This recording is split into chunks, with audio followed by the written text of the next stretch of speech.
Hello बच्चों, जैसा कि लास्ट वीडियो में हम लोगों ने फ्यूचर इंडेफिनिट टेंस देखा था।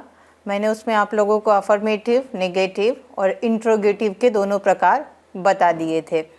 मैंने बताया था कि इंट्रोगेटिव में जो स्टार्टेड विथ क्वेश्चन वर्ड वाला टाइप होता है उसमें कुछ अपवाद होते हैं। ये अपवाद सारे टेंस में होते हैं, लेकिन चूंकि मैं अभी आप लोगों को ऑनलाइन फ्यूचर इंडेफिनिट टेंस से ही शुरू कर रही हूँ, इसलिए यहाँ पे भी बता देती हूँ।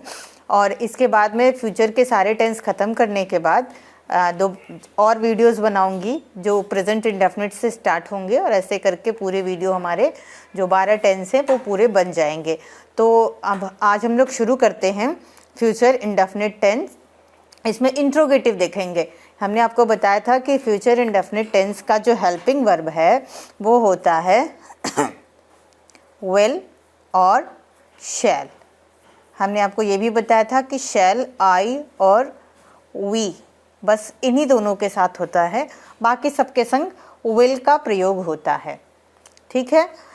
इंट्रोगेटिव हम आपको फिर से एक बार सेंटेंस फ्रेमिंग बता देते हैं।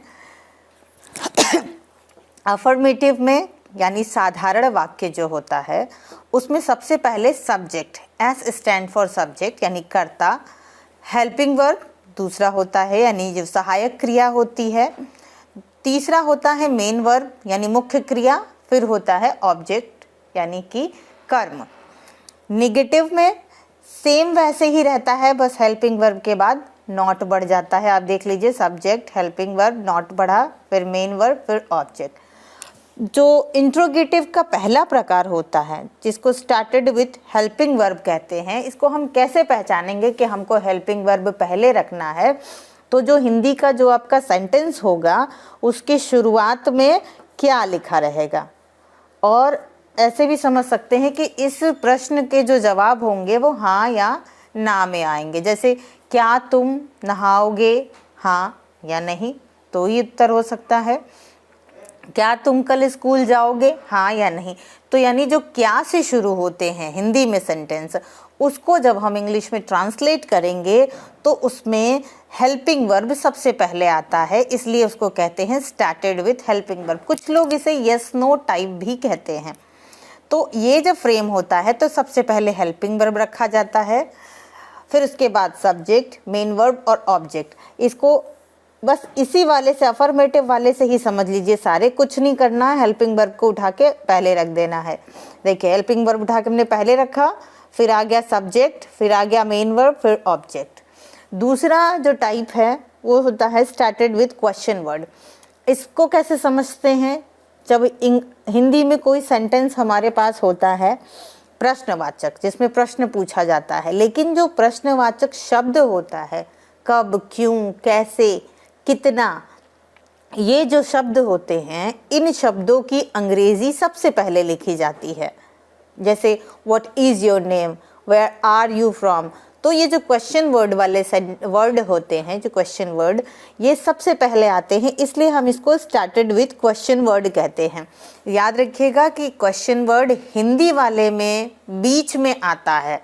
क्या भी आएगा तो सेंटेंस के बीच में आएगा तो वो इस वाली कैटेगरी में आ जाएगा, और अगर शुरू में आएगा क्या तो वो इस वाली कैटेगरी में आ जाएगा। जैसे क्या तुम्हारा भाई रो रहा है, तो वो इसमें आ जाएगा। और अगर हम दूसरा टाइप लेते हैं कि तुम्हारा भाई क्या खा रहा है, वहाँ पर भी क्या है, लेकिन वो क्योंकि सेंटेंस के बीच में है इसलिए वो यहाँ आ जाएगा। ये भी आसान है।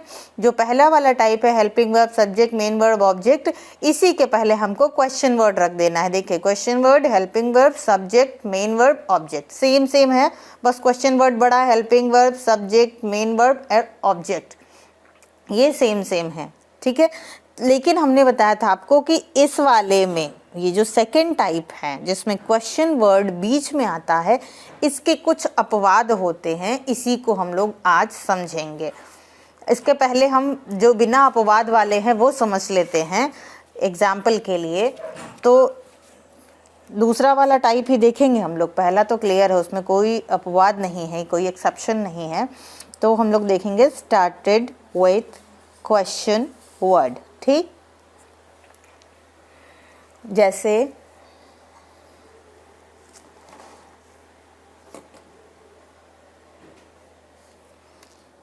तुम कल क्या खाओगे। ठीक है, अब देखिए इसमें जो क्वेश्चन वर्ड है क्या, ये सेंटेंस के बीच में आया है। या एक और एग्जाम्पल हम ले सकते हैं,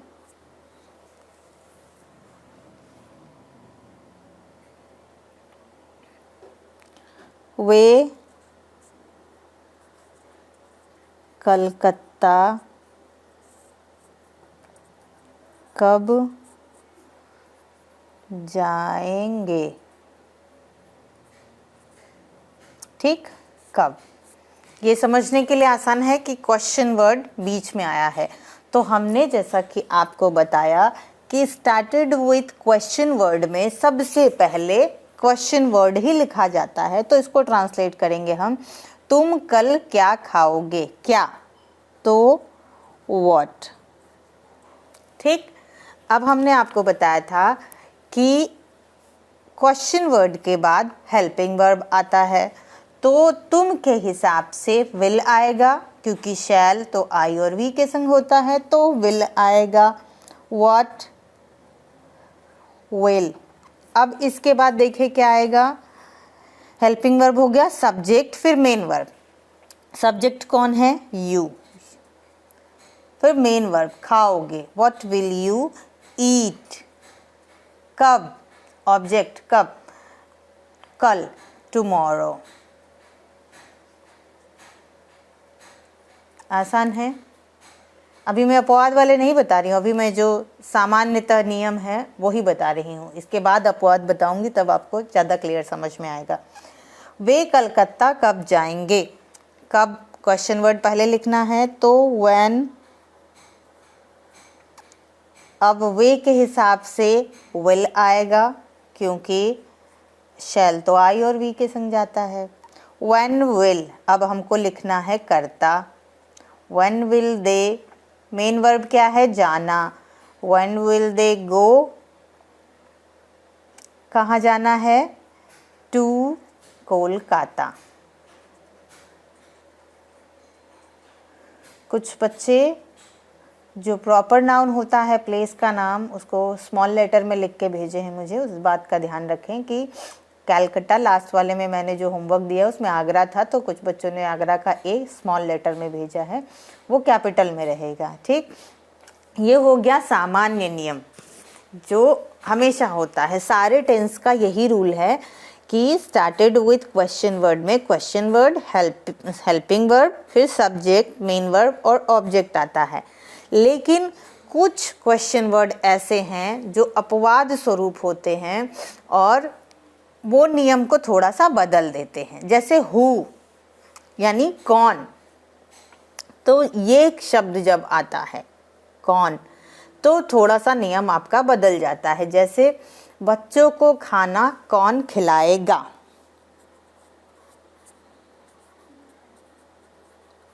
बच्चों को खाना कौन खिलाए।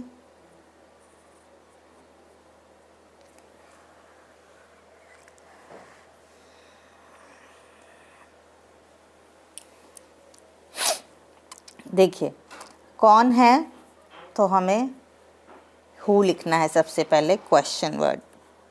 कौन मतलब हु। इसके बाद हमको रखना है विल, हु विल। ठीक, क्वेश्चन वर्ड हो गया, हेल्पिंग वर्ब हो गया। इसके बाद हमें रखना होता है सब्जेक्ट। लेकिन चूंकि इस सेंटेंस में सब्जेक्ट है ही नहीं है, क्योंकि कौन, कौन मतलब हु मतलब सब्जेक्ट नहीं है, तभी तो हम कहेंगे कौन, तो सब्जेक्ट नहीं लिखेंगे, फिर हो जाएगा हु विल, तो सब्जेक्ट नहीं रहेगा। और सब्जेक्ट के ठीक बाद आता है, जैसे इसमें आया है मेन वर्ब आया है, हमने आपको बताया था कि क्वेश्चन वर्ड, हेल्पिंग वर्ब, फिर सब्जेक्ट आता है। लेकिन जब हु वाला सेंटेंस रहेगा, कौन वाला, तो उसमें सब्जेक्ट नहीं आएगा, फिर क्या आएगा, मेन वर्ब, ऑब्जेक्ट आ जाएगा। तो हु विल खाना खिलाने की अंग्रेजी होती है फीड, हु विल फीड, किसको, बच्चों को, who will feed to children. ये सेंटेंस हो गया। अब देखिए, ध्यान रखिएगा कि जब कौन वाला सेंटेंस होगा जिसमें अंग्रेजी में हु आएगा, उसमें हमारे पास सब्जेक्ट नहीं होगा, इसलिए सब्जेक्ट नहीं लिखना है। क्वेश्चन वर्ड, हेल्पिंग वर्ब और ठीक उसके ठीक बाद आ जाते हैं मेन वर्ब पे। ठीक, मेन वर्ब ऑब्जेक्ट। अब एक दूसरा प्रकार है, एक दूसरा वर्ड है जो है हाउ मच या हाउ मेनी। ठीक, हाउ मच, हाउ मेनी, दोनों की हिंदी होती है कितना। तो जब जिसको हम गिन सकते हैं उसके लिए हाउ मेनी शब्द का इस्तेमाल होता है। जैसे आपके पास कितनी पेंसिल हैं, how many pencils you have. लेकिन चावल है, हम उसको गिन तो सकते हैं लेकिन कोई गिनता नहीं, इतना ज़्यादा चावल होता है। या बाल हैं सिर के, या स्टार्स हैं, गिनने को आदमी गिनेगा 1 2 3 4 बैठ के, लेकिन गिनता नहीं है कोई, तो वो अनकाउंटेबल नाउन में आता है। तो अनकाउंटेबल नाउन के लिए हाउ मच का प्रयोग होता है। तो एक सेंटेंस इसके लिए देखेंगे तभी ये समझ में आएगा कि परीक्षा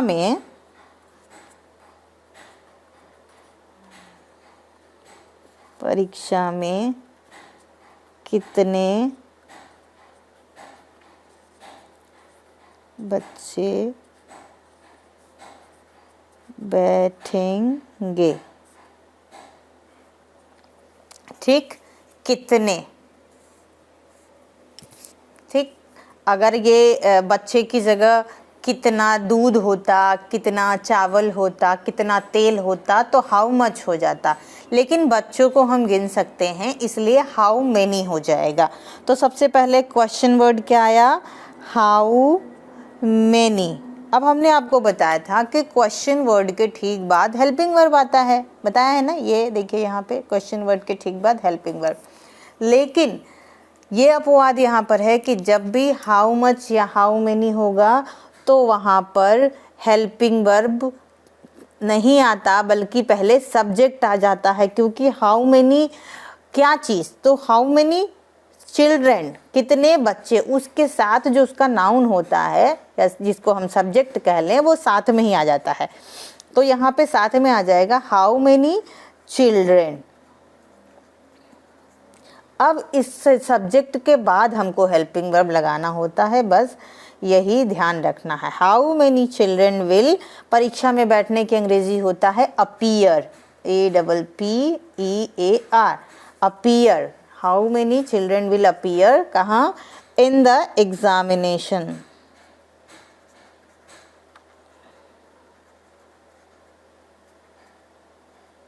ठीक है, ये समझ में आ गया होगा मेरे ख्याल से।